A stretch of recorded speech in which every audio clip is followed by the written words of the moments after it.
నెల్లూరు జిల్లా కోవూరు మండలం పరుగుపాడు పంచాయతీ గ్రామ పరిధిలోని భారత్ బెంచ్ వెనుకవైపు గల పొలాలకు సంబంధించి ఇందుపూరు సతీష్ రెడ్డి తాడిపర్తి విజయ్ వారి పొలాల సముదాయంలో 2 ఎకరాల పొలాన్ని మినీ ఆటోనగర్ యూనియన్ సభ్యులు 60 మందికి విక్రయించగా దానిని లేఅవుట్ రూపంలో ఏర్పాటు చేసుకొని భూమి పూజ కొరకు కోవూరు ఎమ్మెల్యే వేమిరెడ్డి ప్రశాంత్ రెడ్డిని ఆహ్వానించారు. వివరాల్లోకి వెళ్తే ఈ మధ్య ఇనుమడుగు హైవే నుంచి వెంకటేశ్వరపురం వరకు ఏర్పాటైన హైవేకు సంబంధించి ఆక్రమిత మెకానిక్ షాపులను తొలగించడం జరిగింది. దానికి సంబంధించి Inumadugu centre workers welfare association సభ్యులు 60 మంది కలిసి 2 ఎకరాల భూమిని కొనుగోలు చేశారు. దానిని లేఅవుట్ గా మార్చుకొని ఈ రోజు భూమి పూజ కోసం ఎమ్మెల్యే ప్రశాంత్ రెడ్డిని ఆహ్వానించారు. ఈ సందర్భంగా అసోసియేషన్ సభ్యులు మాట్లాడుతూ వారికి mineral water plant mini auto Nagar కు సంబంధించి రోడ్డును ఏర్పాటు చేయవలసిందిగా కోరారు.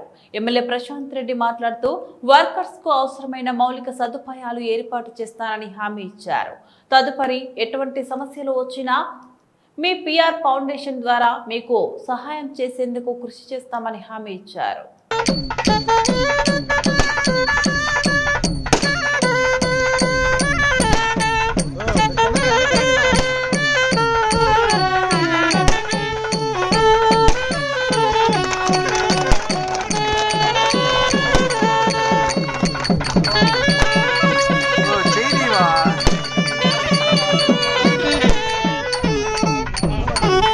అందరికీ నమస్కారం.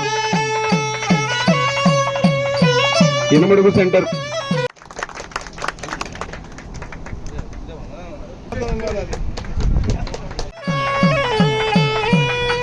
కోవూరు మండల ఎంఆర్ఓ సహకరించినటువంటి మా ప్రియతమ శాసనసభ్యురాలు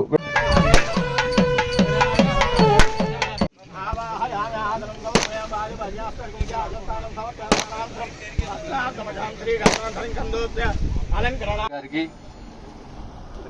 అందరికీ నా ఉదయపూర్వక నమస్కారాలు తెలియజేసుకుంటూ, మీ అందరికీ తెలుసు, నేను గతంలో కూడా చెప్పాను, మేడం గెలిచిన రోజే మనం ఎప్పుడో 500 సంవత్సరాల ముందు విన్నాం.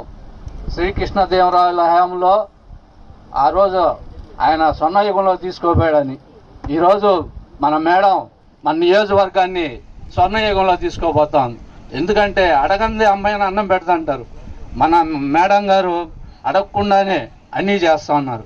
ఈరోజు ఇక్కడికి ఇచ్చేసి ఈరోజు ఈ కార్మికులందరినీ కూడా ఆమె ఒక మాట చెప్పంగానే ఇక్కడికి ఇచ్చేసి మీ అందరినీ కూడా ఆశీర్వదిస్తున్నారంటే ఆమె గొప్ప మనసు మీరు అందరూ కూడా అర్థం చేసుకోవాలండి.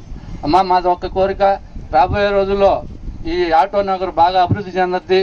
మన విపిఆర్ ట్రస్ట్ తరఫున ఒక వాటర్ ప్లాంట్ కూడా ఇక్కడ పెట్టాలని వాళ్ళ తరఫున నేను కోరుకుంటా ఉన్నా. పోతే ఇక్కడ జరిగే అభివృద్ధిలో కూడా ఇక్కడ ఉండే నాయకులు కానీ అందరూ కానీ సహకరిస్తూ ఉన్నారు. మీకు అందరికీ తెలుసు, ఎప్పుడు కూడా ఈ నియోజకవర్గాన్ని ఎవరు కూడా పట్టించుకోవాలా. ఈరోజు అభివృద్ధి జరుగుతుందంటే మన ఎమ్మెల్యే గారు వేమిరెడ్డి ప్రశాంతమ్మ గారు, ఎంపీ గారు ఇద్దరు కలిసి ఈ నియోజకవర్గాన్ని దిశ మారుస్తారని ఆశిస్తూ ఒకసారి నాకు అవకాశం ఇచ్చిన మల్లారెడ్డి గారికి హృదయపూర్వక నమస్కారం. ఏ విధంగా మనం కలవాలి ఎమ్మెల్యే గారిని అంటే ఇది జరగని పని. రాబోయే ఎమ్మెల్యే గారు అప్పటికి నేను ఒక వారంలో పార్టీలోకి వస్తాను. అప్పుడు వీళ్ళు వచ్చి అడిగారు, ఏంది ఈ విషయం, దీన్ని ఏ విధంగా డెవలప్ చేయాలంటే మేడం గారు ఖచ్చితంగా గెలుస్తారు, మీకు న్యాయం చేస్తారని ఆ రోజు చెప్పడం జరిగింది. అదేవిధంగా ప్రశాంతమ్మ గారు వీళ్ళ బాధను అర్థం చేసుకుని వాళ్ళకి న్యాయం చేసింది. అలాగే ఎలక్ట్రిసిటీ బోర్డు డిఈ గారికి చెప్పడం, వెంటనే వారు శాంక్షన్ చేయడం, అట్లాగే మన పంచాయతీ కూడా చాలా సహకరించింది. ఇక్కడ గ్రామ పెద్దలు అందరు పార్టీలకు అతీతంగా వీళ్ళందరికీ హెల్ప్ చేశారు. వాళ్ళందరికీ ధన్యవాదాలు తెలుపుకుంటూ సెలవు తీసుకుంటాం.